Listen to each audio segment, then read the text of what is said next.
Back to our continuing coverage of Winter Storm Inga. Taking a live look at Houston. Temperatures are in the upper 20s, and yes, you have some precipitation on the lens there. You've watched the day change from rain to freezing rain to snow, and obviously that means some big impacts for the amount of flights that are taking off, the cancellations, the delays. It's been a difficult day for travel, that is for sure, at George Bush Intercontinental. City under a winter storm warning until midnight. There's been hundreds of flights canceled out of the airport today, and Houston's mayor is calling for even more caution on the roads tonight and into tomorrow. The winter precipitation means that I'm going to encourage people to stay off the streets. If you don't have to be on the roads, please don't be on the roads. For the next 24 hours, it's going to be somewhat treacherous out there. So if you don't have to be on the roads, if you don't have to be on the streets, if you don't have to be away from your homes, I'm simply going to ask people in the city to stay at home or off the roads.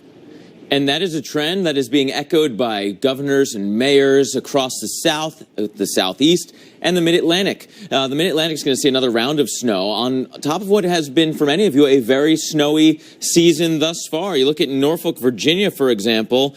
8 inches of snow above the average. You've seen 10.3 so far, again, roughly 8 inches ahead of pace.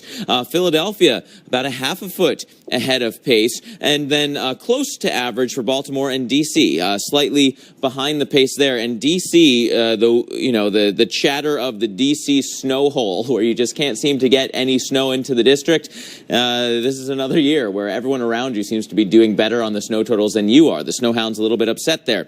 As for this storm system, Winter Storm Inga, looks like we are going to see a bullet from just south of Richmond through Raleigh to outside Charlotte. The best chances for seeing 3 to 5 inches of snow. Surrounding that, a larger area of 1 to 3. That includes Norfolk, includes Richmond, includes Greenville, Spartanburg, for example. This area right now, seeing nothing. Blue sky, maybe some high cirrus clouds, and yet we know we're going to see that precip moving in as the cold air arrives, moving overnight. So going over the mountains, we lose a little bit of the oomph, and then we should get a reformation of an area of low pressure, basically on the lee side of the Appalachian chain, and that should give you a little bit of enhancement to that snow just in time for the Monday morning commute.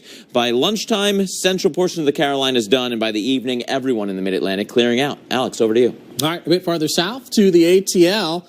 Temperatures for us, they'll be dropping here through the afternoon. Likelihood of snow, though, will be on the increase. Not sure what's worse. Of course, we're talking about snow in the Atlanta area, or maybe that brutal cold that's going to be following. I mean, it's going to get pretty nasty out there, even for someone who like me, who actually likes the cold. It's going to get pretty tough. All right, so here's where we are today. Across the Tennessee Valley, getting on into the lower Mississippi Valley, that's where we've got the real cold stuff for the moment. Memphis' spot.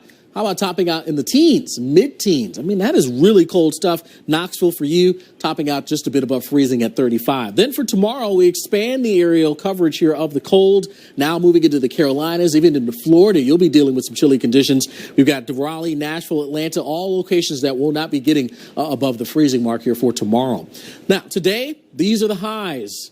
9 there in Springfield. Atlanta, you've got up around the 50 mark. Enjoy that, because by tomorrow, there's that 31. You're not immune around Tallahassee. Low 40s for your afternoon high. By the time we get to Thursday, though, those numbers do come up just a tad. But for the most part, it looks like Thursday, looking for widespread 40s, maybe a few 50s here and there. But those morning temperatures, this is not going to be a cold weather to mess around with, that's for sure. Single digits and teens. Thursday morning, that continues, maybe getting into the 20s now, right along the immediate Gulf Coast. But I mean, for those areas, that's very, very cold. And even Friday morning, we're not warming up a whole lot, maybe a few degrees. A moral victory, Mark, at least seeing no teens on the back. There's some warm up, but you got to get there first. And you ever notice how it almost hurts to breathe when it's cold outside?